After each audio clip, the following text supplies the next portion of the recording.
Assalamu alaikum wa rahmatullahi wa barakatuh, my brothers and sisters. This is another verse from the Quranic reflection series, and it is from Surah Al-Baqara.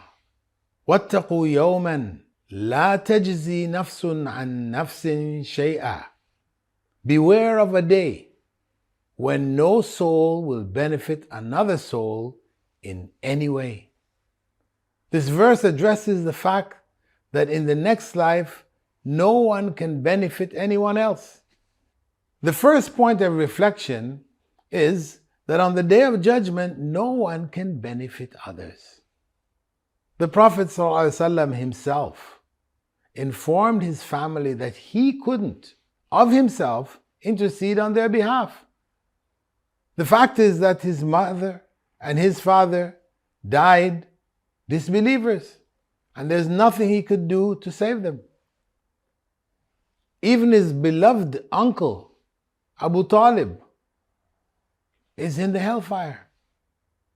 Though it's only his feet that are in the hellfire, his brains are boiling. That's what the Prophet ﷺ informed us. If he were going to help anybody, of course, they would have been the first that he would help.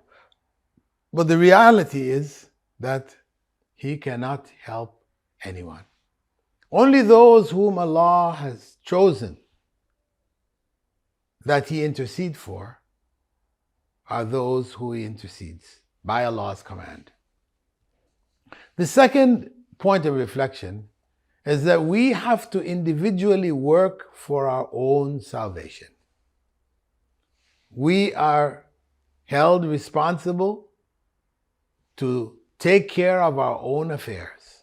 Salvation is in our own hands. This is how Allah has made it. The third point of reflection is that consciousness of the judgment is woven into our daily prayers. Maliki yawmiddin, we say 17 times every day in prayer. Allah is the owner of the day of judgment. Saying that is a point of hope and assurance.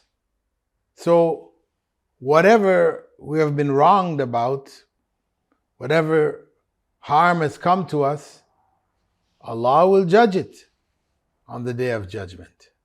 Nobody is going to escape his judgment. It's assurance for us to be patient with what we are facing now, knowing that no one will escape Allah's judgment. But it also contains a warning regarding personal accountability.